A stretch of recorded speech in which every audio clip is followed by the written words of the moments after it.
Hi everybody, this is Mitch, the ultimate multi-instrumentalist. Uh, but as you may not know, I'm an oboe repair technician, and the oboe is actually my main instrument. And I repair, oboes locally here in Oregon State.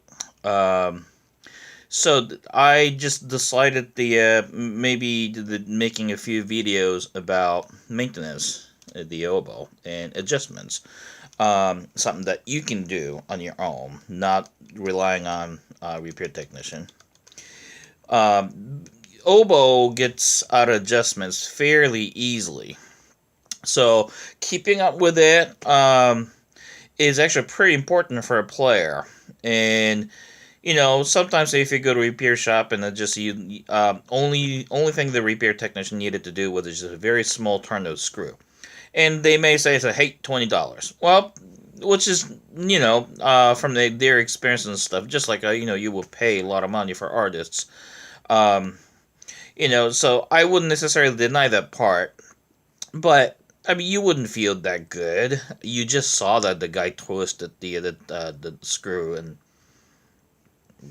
very small amount or whatever, and suddenly fixed.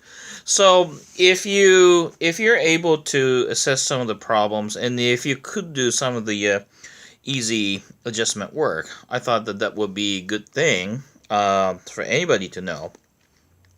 So I'll probably make a few of them, and in the first I'll talk about the this connection right here. G sharp and F sharp. This happens a lot. Okay, so the main function of this key is this connection right here. So connection, I'm talking about right here, this arm and this adjustment screw, and that's gonna be what we're gonna deal with mostly. And so G sharp, if you push G sharp, this one comes up, but if you push F sharp, then it closes up. And it's supposed to close all the way down, but if this screw is loose, it's not going to go down. And actually, right now, let's see if I can. Do you see that it's not closing all the way? So this is how it's going to sound like. So you don't have any problem playing lower register. However, if you push that G sharp key, it will.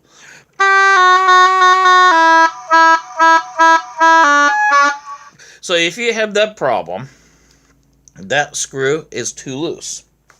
So you get the proper size of a screwdriver, which I have a real hard time finding right now. Why can't I find it? I just hate it. Let me see. Here you go. So get a screwdriver, and you're going to turn this screw right here. Okay, and you're going to remember the righty-tighty, lefty-loosey. So you're going to tighten it up. And what I usually do is I stick a piece of metal rod. This one is actually a spring hook underneath right there, the arm, because I don't want to push down this arm against the cork pad right there. So then that means the cork pad is going to squish, and then eventually it's going to spring back. So this adjustment is not really going to be quite correct. So I don't want to do that way. So right now I have, I keep dropping stuff here. So I just tighten it up, and then I push it down and push the F sharp down and trill that G sharp key and see if it's closed. And probably the easiest way to check it is playing it. So F sharp and trill that G sharp key. And that doesn't sound that bad, but that's not the end of it.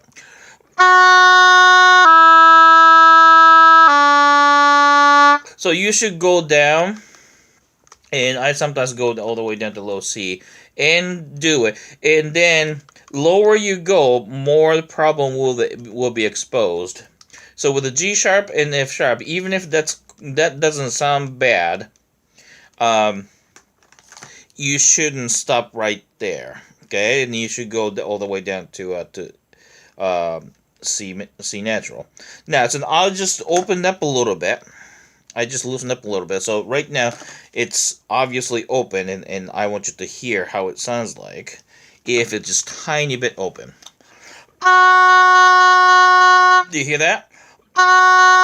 Then I'm gonna go down, and it gets worse.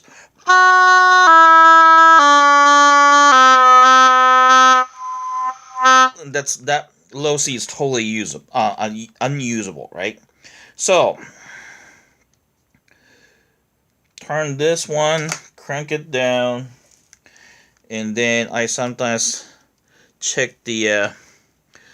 I put the cigarette paper underneath that screw and see if it's tight. And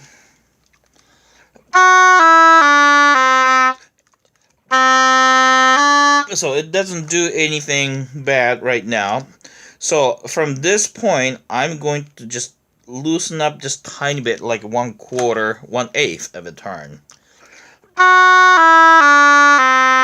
And still, it's okay. So that means earlier it was too tight. And then I'm going to even loosen up another back quarter turn and see if it works. It still works. So that means it was too tight. Okay. And I'm going to keep going, loosen up another quarter turn. That's still okay. Wow. And then also, it could depend. It could be depending on how fast or how slow these screws are. Okay. There you go. So now it's gonna go somewhere in between. So I'm gonna tighten up just a tiny bit. And this screw, by the way, right now feels kind of loose. So I will probably put the small dab of nail polish on top of the screw head after I'm done with the adjusting.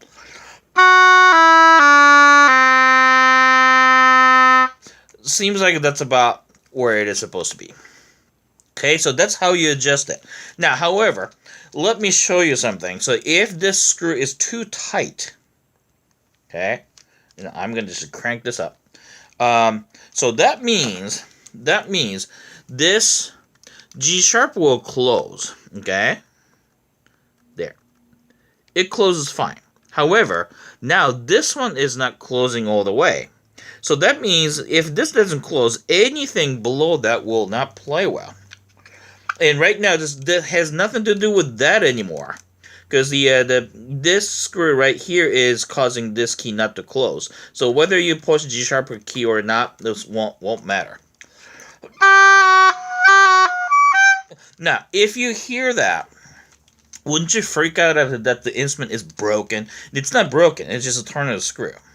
So this is what I'm talking about. If you go to repair technician, and then, she will just loosen up the screw, and suddenly it works, and it's here you go, $20. Well, would you like to pay $20 for that? I'm not sure. I'm a repair technician myself, so if anybody does that, I perfectly understand what's going on. So I'm still willing to pay for saving my life, but there are a lot of people who don't want to do that.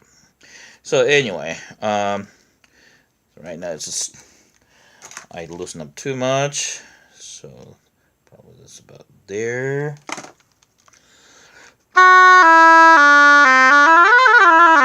There you go, voila. So that's how you adjust the screw between G sharp and F sharp.